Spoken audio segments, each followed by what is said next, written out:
گزشتہ 2 دنوں میں ایک نہایت اہم فکری نکتہ سامنے آیا ہے جسے بدقسمتی سے جدید ملت دانشور حتیٰ کہ اچھے خاصے پڑھے لکھے لوگ بھی سمجھنے میں شدید لغزش کا شکار ہو جاتے ہیں۔ جاوید اختر صاحب کا مسئلہ یہی ہے کہ وہ بارہا خدا کے وجود کو غیر ضروری مفروضہ قرار دیتے ہیں، مگر دراصل وہ کنٹینجنٹ بینگ ممکن الوجود اور نیسیسری بینگ یعنی واجب الوجود کے بنیادی فرق کو ہی سمجھنے میں ناکام رہے۔ ملحدانہ استدلال عموماً یہاں آ کر الجھ جاتا ہے کہ اگر ہر چیز کا سبب ہے تو خدا کا سبب کیا ہے؟ یہ سوال بظاہر منطقی لگتا ہے، مگر حقیقت میں یہ فلسفے کی سب سے بڑی بنیادی درجہ بندی سے لا علمی کا نتیجہ ہے۔ فلسفہ وجود اونٹولوجی میں تمام موجودات کو 2 بنیادی اقسام میں تقسیم کیا جاتا ہے۔ نمبر 1 کنٹینجنٹ بینگز اور دوسرا نیسیسری بینگز، یعنی میں آسان الفاظ میں اپنے سننے والوں کو اگر سمجھانا چاہوں تو کنٹینجنٹ بینگز یعنی ممکن الوجود اور نیسیسری بینگ واجب الوجود کو کہا جاتا ہے۔ اب ہم دیکھتے ہیں کہ ممکن الوجود کسے کہا جا سکتا ہے، یعنی وہ چیز جس کا وجود کسی چیز کی وجہ سے ممکن ہو اور کسی وقت اس کا وجود ممکن ہو اور کسی وقت اس کا وجود نہ بھی ممکن ہو۔ یہ وہ چیزیں ہیں جو خود سے موجود نہیں ہوتی، جن کا ہونا یا نہ ہونا دونوں ممکن ہوتا ہے، جو کسی بیرونی سبب کے محتاج ہوتی ہیں۔ مثلا انسان، کائنات، ستارے، وقت، مادہ، توانائی، حتیٰ کہ خود انسانی عقل بھی۔ جاوید اختر صاحب خود اور ان کی شاعری اور ان کی عقل اور ان کے خیالات یہ سب ممکن الوجود کی مثالیں ہیں۔ یہ سب کبھی تھے، کبھی نہیں تھے، پھر وجود میں آئے اور پھر ایک دن ختم ہو جائیں گے۔ یہ ہیں کنٹینجنٹ بینگز یعنی ممکن الوجود چیزیں۔ اب ہم دوسری طرف چلتے ہیں کہ نیسیسری بینگز کیا چیزیں ہوتی ہیں، یعنی جن کو ہم اردو میں آسانی سے سمجھنے کے لیے واجب الوجود کہہ دیتے ہیں۔ وہ خود اپنے وجود کے لیے کسی سبب کی محتاج نہیں ہوتی ہیں، جن کا نہ ہونا محال ہوتا ہے، جو تمام ممکن الوجود چیزوں کے وجود کی بنیاد ہوتی ہیں۔ یہی وہ ہستی ہوتی ہے جسے ہم اللہ کہتے ہیں۔ مسلمان اللہ کہتے ہیں، بلیورز گاڈ کہتے ہیں، اور ملحد جو ہوتے ہیں وہ اس فلسفے کو سمجھ نہیں سکتے۔ اب جاوید اختر صاحب کی جو فکری لغزش تھی وہ یہ تھی کہ خدا کو بھی ممکن الوجود سمجھ کر اس پر سوال قائم کرتے ہیں، حالانکہ خدا کا تصور ہی یہ ہے کہ وہ سبب کا محتاج نہیں بلکہ سبب کو دینے والا ہے۔ یہ بالکل ایسا ہی ہے جیسے کوئی شخص روشنی کو بلب کا محتاج سمجھے اور پھر پوچھے کہ بلب کو روشن کس نے کیا، جبکہ دراصل بلب خود روشنی نہیں ہے، بجلی روشنی کی علت ہے، یعنی روشنی کو پیدا کرنے والی علت کا نام بجلی ہے۔ بلب بذات خود روشنی نہیں ہے، اور بجلی کو روشنی کے اصول پر پرکھنا ہی غلط سوال ہے۔ اسی طرح خدا کو سبب کا محتاج مان کر اس کا سبب پوچھنا اور فلسفے میں یہ چیز کیٹیگری مسٹیک کہلاتا ہے۔ خدا کے وجود کی عقلی دلیل، یہ کائنات موجود ہے، یہ کائنات ممکن الوجود ہے کیونکہ یہ کبھی نہیں تھی پھر بنی ہے۔ اس کو تو سائنس بھی مانتی ہے، سائنس پر ملحد انحصار کرتا ہے اور وہ بگ بینگ تھیوری پر بھی انحصار کرتا ہے، تو پھر یہ کائنات ممکن الوجود ہے۔ یہ بات تو سب تسلیم کرتے ہیں کہ ملحد بھی، سائنسدان بھی اور مسلمان بھی اور خدا پر یقین رکھنے والے دیگر مذاہب کے لوگ بھی۔ اب یہ سوچنے کی بات ہے کہ ممکن الوجود خود سے وجود میں آ نہیں سکتا، ممکن الوجود کا سلسلہ لامتناہی ہو نہیں سکتا، لہذا ایک ایسی ہستی لازمی موجود ہونی چاہیے ان کے درمیان میں یہ جو گیپ ہے، جو خود سے موجود ہو، جو سب کو وجود دے، زبان و مکان سے ماورا ہو، اور یہی وہ چیز واجب الوجود ہوتی ہے جس کی طرف مفتی شمائل صاحب بار بار جاوید اختر صاحب کی توجہ دلا رہے تھے، جس کو سمجھنے سے انہوں نے 2 دفعہ یہ کہا کہ میں قاصر ہوں۔ اور ہم اسی کو اللہ کہتے ہیں جو واجب الوجود ہے۔ یہ دلیل نہ مذہبی جذبات پر کھڑی ہے اور نہ وحی کے اصولوں پر کھڑی ہے، بلکہ یہ خالص عقل پر قائم دلیل ہے۔ کیوں؟ کیونکہ ممکن الوجود کو وجود میں لانے کے لیے ایسی چیز کا ہونا نہایت ضروری ہے جو واجب الوجود ہو، کیونکہ ممکن الوجود خود وجود میں آنے سے قاصر ہے۔ اصل المیہ یہ ہے کہ جاوید اختر صاحب خدا کو مانتے نہیں ہیں۔ فلسفے کے بنیادی تصورات کو سمجھے بغیر اپنی شہرت اور زبان کی طاقت کے زور پر خدا کے تصور کو سطحی سوالات میں الجھا دیتے ہیں، اور یہی کام ولید بن مغیرہ نے کبھی رسول اللہ صلی اللہ علیہ وسلم کے دور میں کیا تھا۔ کلام کی عظمت کو پہچان لیا، لیکن سردار ہونے کی انا کے سامنے جھکنے سے اس نے انکار کر دیا۔ اس لیے کہتے ہیں کہ علم جب تک انسان کو عاجزی نہ سکھائے وہ علم نہیں، حجاب بن جاتا ہے، پردہ ہے۔ اور عقل جب اپنے خالق سے سوال کرنے لگے مگر خود اپنے وجود پر غور نہ کرے تو وہ عقل نہیں، غرور بن جاتی ہے۔ تو اس لیے یہ جو مکالمہ ہوا ہے، تو اس مکالمے میں آپ نے یہ دیکھا ہوگا کہ ایک عجیب منظر تھا جس نے روح کو لرزا دیا۔ ایک ایسا شخص جس کے ہاتھوں میں ریشہ تھا، جسمانی نکات کا یہ عالم تھا کہ مائک تھامنے کو بھی ڈھنگ سے اس کے اندر طاقت موجود نہ تھی، لیکن اس زوال پذیر جسم کے اندر چھپی انا کا یہ حال تھا کہ وہ اس قادر مطلق، طاقتور اور دائم رہنے والے رب یعنی واجب الوجود کے خلاف لب کشا تھا، جس نے اسے عدم سے وجود بخشا، بولنے کی ہمت عطا کی۔ یوں محسوس ہو رہا تھا جیسے جسم اس کا تھک چکا ہے، مگر زبان ابھی تک اس کی اپنے خالق کے خلاف بغاوت پر آمادہ ہے۔ یہ منظر دیکھ کر میرا ذہن صدیوں پیچھے مکہ کی تپتی گلیوں میں جا نکلا، جہاں ایک اور صاحب ثروت، با اثر اور الفاظ کے جادوگر اپنی عقل کے سوم میں حق سے ٹکرا گئے تھے، اور یہ صاحب تھے ولید بن مغیرہ۔ سچ یہ ہے کہ انسانی تاریخ ہمیں یہ بتاتی ہے کہ ہدایت کا تعلق نہ علم کی کثرت سے ہے، نہ زبان کی مہارت سے، بلکہ دل کی عاجزی سے ہے۔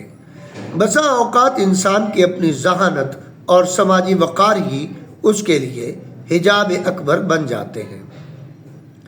جب علم انا کے حصار میں قید ہو جائے تو وہ سچائی کو پہچاننے کی بجائے اسے جھٹلانے کا ہتھیار بن جاتا ہے۔